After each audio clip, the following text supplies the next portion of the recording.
and I hear women all the time say, I hate my stomach, I hate my thighs, I hate this.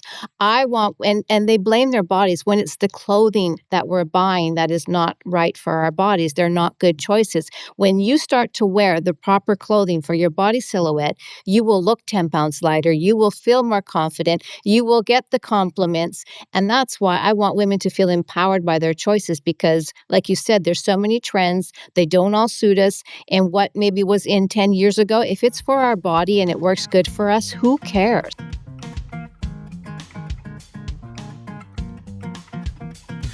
Oh, girls, do I have a treat for you? This is Diane Gilman.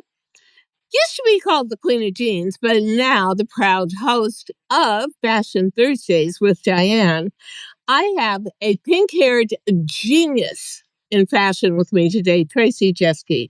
Not only did she develop a digital body guide that will actually instruct you and show you how classic garments look on your body and what's best for you, but she also, here is my dream come true. Seriously, she's got shopping retreats in Italy. Can you imagine?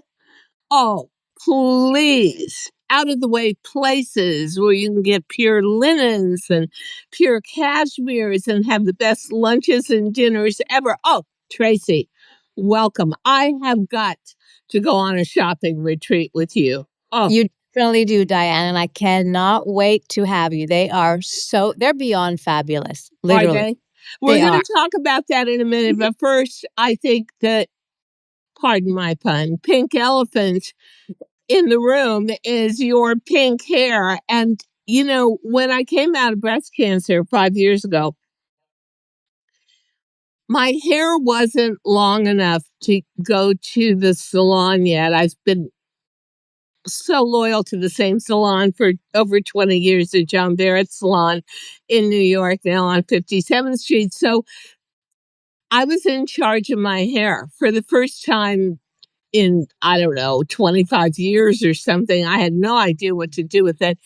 I looked for white oriented hair products and I couldn't find any. And then I thought, well, there's Oribe and this says it's right. Yeah. And it's purple. And I remember when I was young and my mother used to take me to the hair salon with her just to watch her get her hair done. There were all these old ladies with white hair that was slightly tinged in purple. They used to call them the blue plate specials. And I thought, yeah, that looks familiar. Well, okay, it's Oribe. It must work. And I left the conditioner on for 30 minutes and I came out with purple hair. Got fabulous purple hair because Oribe is the red carpet of shampoo. Well, it didn't altogether work for me. And I thought, if I wanted purple, I would have asked for purple. I just wanted more lustrous white hair. So give us briefly your journey to pink hair, which suits you so well. Thank you so much. So my journey started when I was in my late 40s. I went blonde. I went platinum blonde, and I absolutely loved it. It gave me this sense of power and sense of Devil Wears Prada whole thing. I had the short haircut, the big glasses, and all that. And then when I got to my 50s, I've always loved pink. Always loved pink. And I just kind of felt like I was starting to look like everyone else because then everyone was wanting to do the silver hair and all that. And I don't like being like everyone else. I want to stand out. Like I want my own identity because then I feel lost. And when you get to be older, you get to be bolder. So either go one way or the other. And I went bolder. And I just got this feeling of if you like it, if you like me and you love my hair, great. If not, there's the door. And I also thought that even with my husband, which isn't nice to say, but I was like, you know what? If you love me, fine. If not, but obviously I want him to love me. But anyways, so I just said it. I just said, let's go pink. And, it just suited me. And even my hairdresser, we've tried other colors. We've tried purple. And it never comes out. Like the purple came out like a blue and I looked like a Smurf and I just wanted to cry. Yeah. So that was horrible. And she just it's like I have pink in my veins, literally. And it just lights me up. And it's one thing. I think if I ever lost all my money, I would stand on a street corner for money to do my pink hair. I cannot do without pink hair. Literally, like it just, oh. I did not like the purple. I was in totally new territory when I decided not to dye my hair anymore. So I was in totally new territory with breast cancer, having never been sick with any disease or ever even spent a night in the hospital.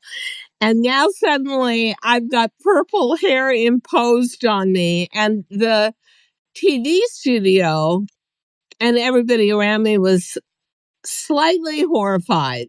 Yeah. And here I am, and I don't really want it, but I've got it. And now I have to wait months and shampoo it out. And every time it gets a little bit paler, but not necessarily better.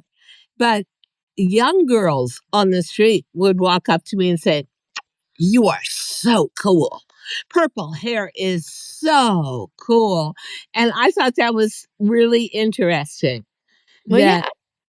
it And has I'm sure and become, I'm sure you look absolutely fabulous, though. Maybe it just didn't fit like it suited you, but and obviously, if you've got that thing of, like, the granny kind of purple hair that you were talking about before, so that's probably what it was. Like, if you had never seen that when you were younger, maybe you woulda liked it. if my hair was long like it is now, Yeah. and you decided to make it pink or purple, it would look deliberate and it would look like, okay, she had a plan. She's got a purpose here. But Distinct. no, it was maybe 3/4 of an inch long. You couldn't style it. It came in all curly. I didn't know what to do with it. But there are a couple of things I have to ask you. And one of them is, you have done a digital body guide that helps women understand what kind of clothing styles work best for them. I find that absolutely fascinating. And I think it's like having your own private stylist. There are so many times when I see a trend, like, for instance, big baggy jeans. When I know, don't tell me that's a trend. That's not going to work for me. But you're set with people who say to you, I can't believe you're still wearing skinnies. Well, that's what's best for me. And I'll bet you if I took your digital body guide, it would tell me that too. But tell me how you developed that. Because it's sort of like being able to develop a personal avatar, Yes. your own self online. How'd you do that? Well, I have to be honest, I didn't develop it. I it's part of, one of my programs that I'm in, Great, but though. me, I suffered from an eating disorder for 20 years, and I should not be here today. I nearly died more than once. I tried to take my own life, and I hated my body. I hated my body, and so for me to have women and when I got over my eating disorder, by the grace of God, I wanted to help other women feel good no matter what their size or their age, and that's also a purpose of why I started my styling business. So and I hear women all the time say, "I hate my stomach, I hate my thighs, I hate this." I want and they blame their bodies when it's the clothing that we're buying that is not right for our bodies. They're not good choices. When you start to wear the proper clothing for your body silhouette, you will look 10 pounds lighter. You will feel more confident. You will get the compliments. And that's why I want women to feel empowered by their choices because, like you said, there's so many trends. They don't all suit us. And what maybe was in 10 years ago, if it's for our body and it works good for us, who cares? Like, Yeah, exactly. And the real truth is nobody cares about creating trends for women over 50. And recently I went on another quest to find a perfect skinny jean. I had developed obviously the middle-aged jean with DG2, but no longer associated with the company. And I thought, what else is out there? And that actually I had to buy 5 pairs of the same brand, the same style jean to find one that vaguely fit. And the truth is, I am an extra small in the thigh, the knee, and the calf. And I oh, am a small to a medium in the waist and the stomach. And therein lies the problem. I've yeah. got a postmenopausal body Mhm. trying to fit into a premenopausal Yeah. world of fashion. Yeah. But now I want to talk about something that to me, oh God, this would be the ideal vacation a shopping retreat in Italy with you. How did you come up with that? Where does it begin? Where does it end? And what is it all about in between? Oh, do tell. I want to hear this. Everyone, when they found it, I live in Italy. I've been living here for 26 years. They were Where? all Where? in the northern part, so close to Lake Garda, in between Milan and Venice. And everybody would say to me, "Oh, I love Italy. I want to come to Italy. Oh my goodness!" And we are in the fashion capital of the world. So I just, I knew that if I started something like this, women would be like lining up to be a part of it. And everybody has retreats for yoga. They all have these like and come on, women love to shop. Like we Oh, love to shop, and love, when love. you know where to go. And Italy, everyone thinks that people speak English in Italy, but it's not really that true. And Yeah, trying yeah. to get around is not, it can be overwhelming when you're in a country where you don't know the language. I've been here 26 years. I speak Italian. I know the shops. So it's just, and it's fun and it's glam. And it's not just shopping. We go out in the evenings to these beautiful restaurants in front of the Duomo in Milan, on the terrace, drinking great wine, eating So great. where do you go? Give me a typical blow by blow map for where you take, where do we begin? Okay.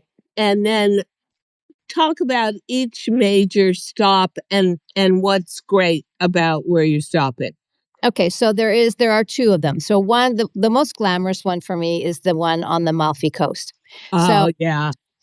we land in Naples, so we spend a few days in Naples because there's a lot of beautiful things to see in Naples and eat in Naples.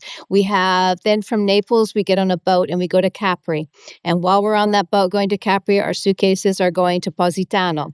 So we spend the day in Capri and we go around Capri and we look around, and then in the afternoon we get a boat and we go to Positano, which now we're on the Amalfi Coast, and we stay in a luxurious hotel and we have a cooking class, so we do like can be pasta, it can be pizza. So Oh, it's how fun. and then obviously I'm there to help the women style themselves. So if they ask questions, maybe in the morning we'll start out. You want to ask me something, love? Yeah. So in Positano, for anybody that hasn't been there, I've been there, but I didn't really go shopping there. Yeah. What's your favorite things to buy stop by stop? So Positano, is it Yeah. pure linen? Is it Linen, cashmere? it's linens, it's cashmeres, it's local boutiques. So handmade things. So it's like the handmade leather, but you can find also designers there. There's no like there is the little road, the via they call them, where there is the shops that you can find designer. Capri obviously is shopping. Like when the women go to Capri, and we go back to Capri because we do a photo shoot. So then we do a photo shoot when we go back to Capri because usually everyone's like, I want to go back. I didn't buy that bag or I didn't buy this because Capri has the most. And when you shop in Capri, I don't know what it is, but it's just like being Grace Kelly or Jacqueline Kennedy. It looks like you feel like you're in a movie scene. It's very glamorous, and Yeah. I had friends who threw a big party there every year at that famous beach club. I forget the name of it, but it was just gorgeous. Okay, and I was amazed at the difference in attitude towards the customer. In America, you could walk, and we were talking about this before we began. You walk into Hermes or you walk into Louis Vuitton, and I always feel like they're looking up and down at you and gauging, is she worth taking care of? Should I even say anything? I don't know. But everywhere you go shopping in Capri is such deference to the customer. And would you like a cappuccino? And can I get you a Pellegrino? And do you want an aperitif? And how about some champagne? And they're so nice to you. And you could ask for 8 million shoe sizes and they would get it for you with no attitude. That island Yeah. knows who Yeah. it is and what it is. And that is a shopping mecca. Yeah.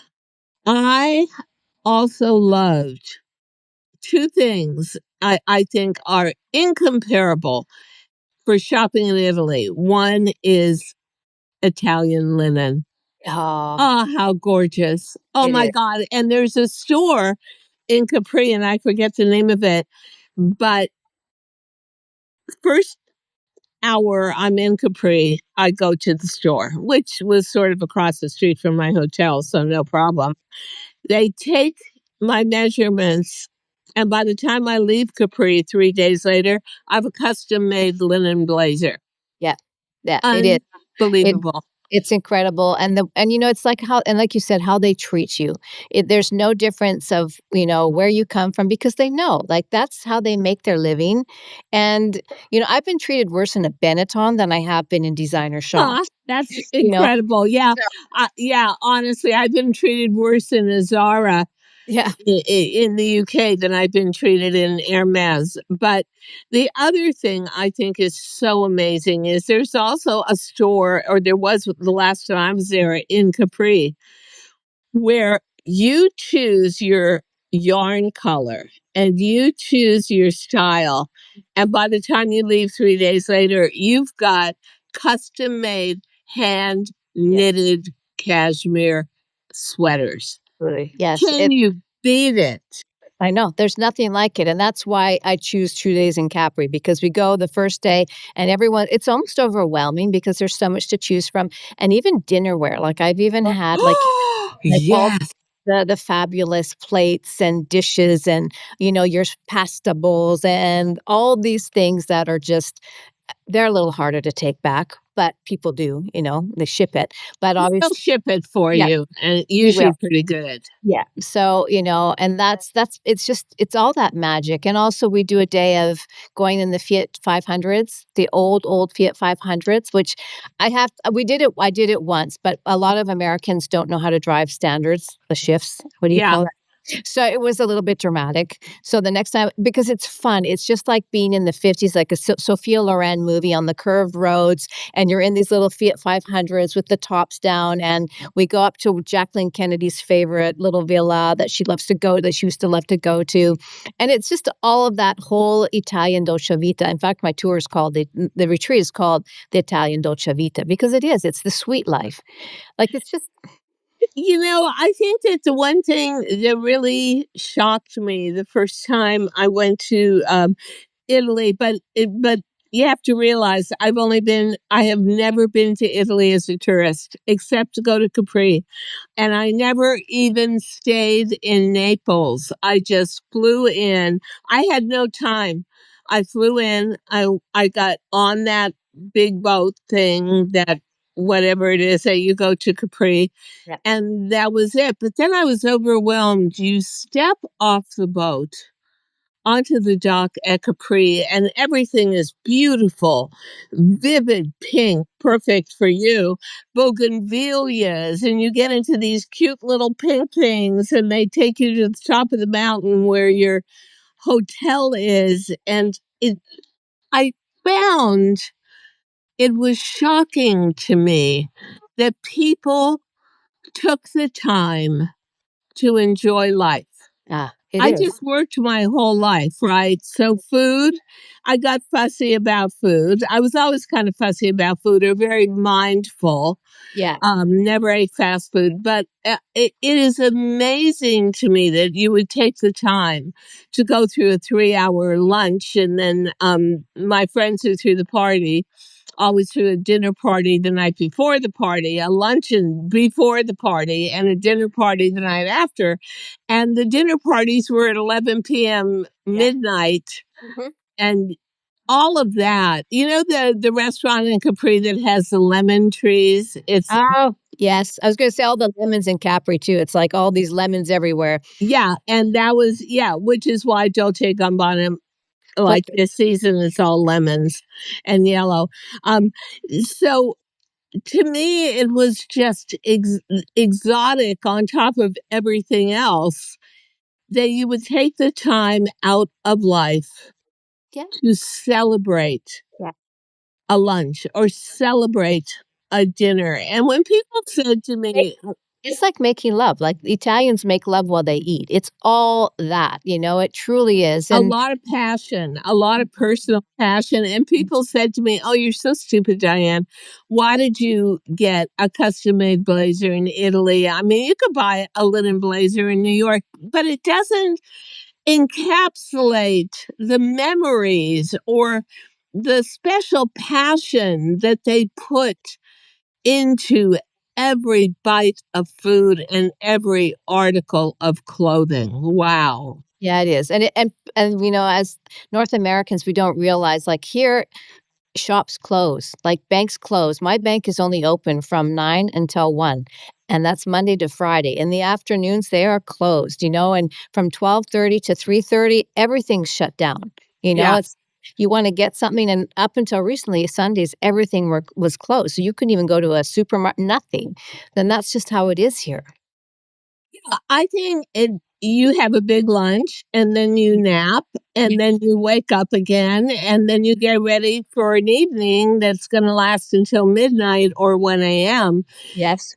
But I think that ethos of loving life Mhm. translates into the fashion itself. And I don't love Dolce Gabbana. I like it, but they so stick to their Italian roots. But when you really think about it, if I had to choose between going to France on a personal shopping trip or Italy, I would choose Italy every time for the relaxed attitude, for the custom made quality of the garments.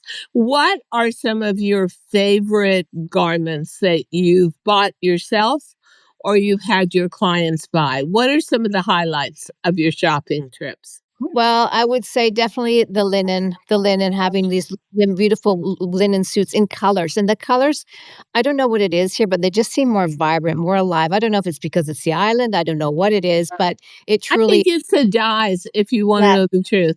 yeah, I think more that they are less commercial dyes yeah, that have a lot of chemicals in them that may actually obstruct color slightly.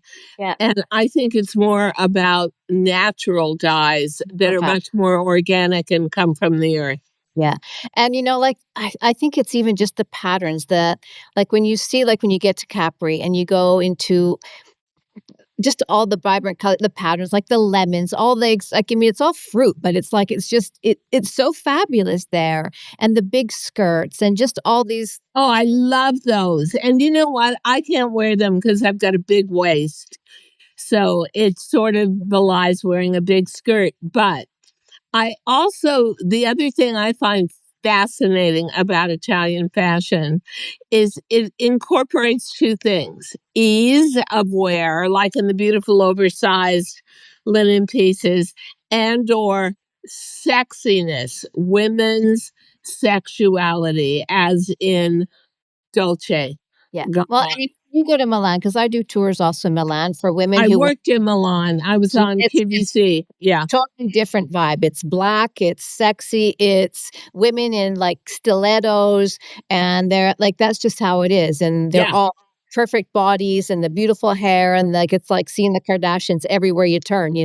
Except they're all blonde. That Yes. was one thing that I found hilarious about the women of Milan is you expect that there's an Italian paradigm and it's Sophia Loren, dark eyes, dark hair, but Milan, those women, they express Northern Italian Yeah. Well, my husband, through looks more American than I do, like, when I had my darker hair, because I did have darker hair. He's blonde, blue eyes. His mother is such fair skin and white, white blonde hair. Like, wow, that's so it that's is. True. Milan to me. That Yeah, was Milan to me. and, And and it, everyone thought my husband was gonna be short, fat, and dark hair, dark eyes, mustache. No, that's not my husband. So I think that, and it's true because I think also when you go to Rome, Yeah. and I know that I wound up in Rome on I just come back from Capri. I had to get back to the United States almost immediately to do TV shows, but so I stopped in Rome for a day. And they said, "Oh, you came on the perfect day. It's a sales day in Rome." And I guess there's one day in Rome where everything that has to do with fashion is 20% off.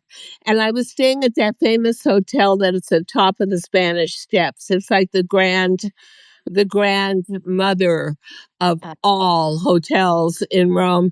And you looked down and there were like 1 million people flashing around, and I thought, do I really want to walk down these steps and get into the middle of this?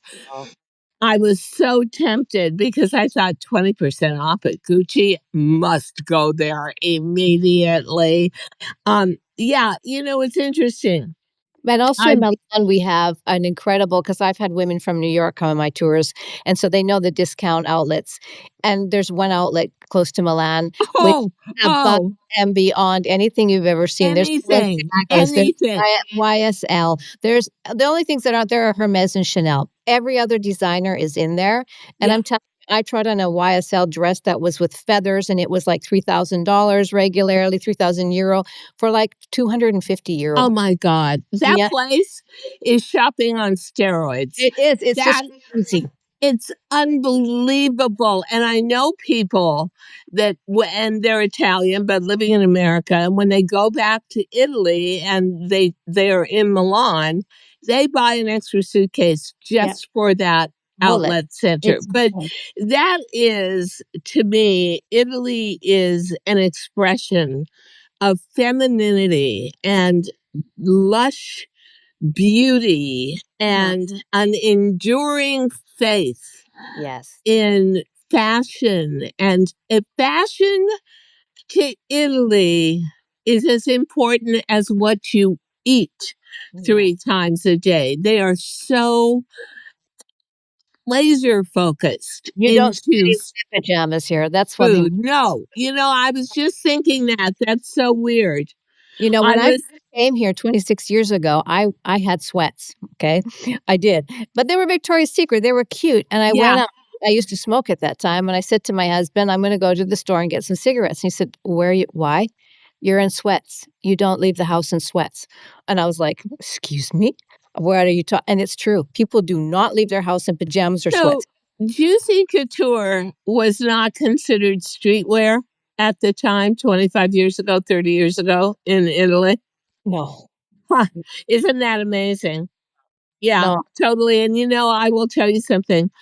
Every time I go to an airport now in New York, I can't believe it. There are people in pajama bottoms, real pajama bottoms, flannel. And I think to myself, And slippers probably too. excuse me, what is your purpose here?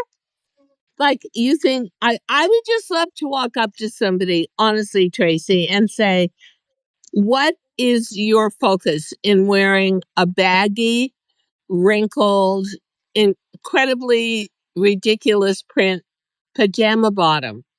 Well, You even how think do you it's feel about yourself? I don't think you must really feel that much I think what it says is I totally reject fashion. I totally reject about yourself. public image. I totally reject physicality. Either that or we're just the end Yeah. of the generations that really cared. Because, I remember my mother never went out of the house without. My Oh, mother vacuumed in high heels, oh, honest to God, yeah. but she never went out of the house without. She had perfectly matched crocodile high heels to the handbag, which now in this cycle of my life I love, and I wish I could find someone that would Yeah. custom make that for me. Never went out of the house without red lipstick. And at that time in the late 40s, early Wow. 50s, there was only one shade of red. So, okay, and one shade of red nail polish. Yes. But she had a sense, and I think it was because of the burgeoning middle class, because my mother and my father came over from Ukraine and Poland as children, um, that's how you identified yourself in the world. You were upper middle class Yeah. because you could get your nails done. You had that lipstick. You had that matching shoe and handbag. You were also always formal and put together in Yeah. public. But now everything is about not being put together, um, kind of being, I think it's a very anti fashion Yeah, kind it's like a of period. rebellious it's like they're rebelling against. It's like going against the grain. In this generation, it's like we have to go against the grain in everything we do. And I remember the first time I flew to Italy 26 years ago, I was so shocked when I was at the gates, and there were every woman, you could tell the Italian women because they all had these huge sunglasses Yeah. on. All of them had and it was like, I'm like, why are you wearing sunglasses inside an airport? But that's just how they are, like literally. And us Canadians were literally, like you said, even at that point in time, sweats and nobody cared. But you could differentiate the Italian women from the Canadians. But, even interesting to me as we end this podcast, this salon I went to, the John Barrett salon, originally in Bergdorf's and now on 57th Street. 20 years ago or 22 years ago when I started going there, the glamour level was through the roof. And you better dress up to go to that salon, or Mhm. you're not going to get treated with respect. And there's 8,000 other fashionistas, and they're wearing $80,000 Russian sable coats, and they've got the $500,000 albino alligator Hermes Birkin bag, and it is amazing. And today, I walked in yesterday in a pair of jeans, a little blazer, a blue cashmere hoodie underneath, a white t-shirt, and everyone was like, "Oh, Diane, why are you so dressed up?" Really? Really, you know what? COVID was Yeah. a nervous breakdown for fashion, Yeah. and we're still getting over it. Yeah, I know that PJ and sweat things, and then they wonder why depression went through the roof. I'm telling you, there's nothing more depressing than seeing yourself in PJs and sweats all day. Yeah, or those PJs and sweats are an expression of not caring about yourself and, Yeah. and being depressed. But I think to myself, I'm so loyal to customers and organizations and the people around me that take care of me and do my hair and stuff, that if you stay in one place long enough, you will see it go through several evolutions. And we are definitely in a non-fashion evolutionary Mhm. cycle right now. But the thing that I love, once again, about shopping in Italy is the perfect linen shirt, Yeah. the perfect linen maxi dress, tank dress,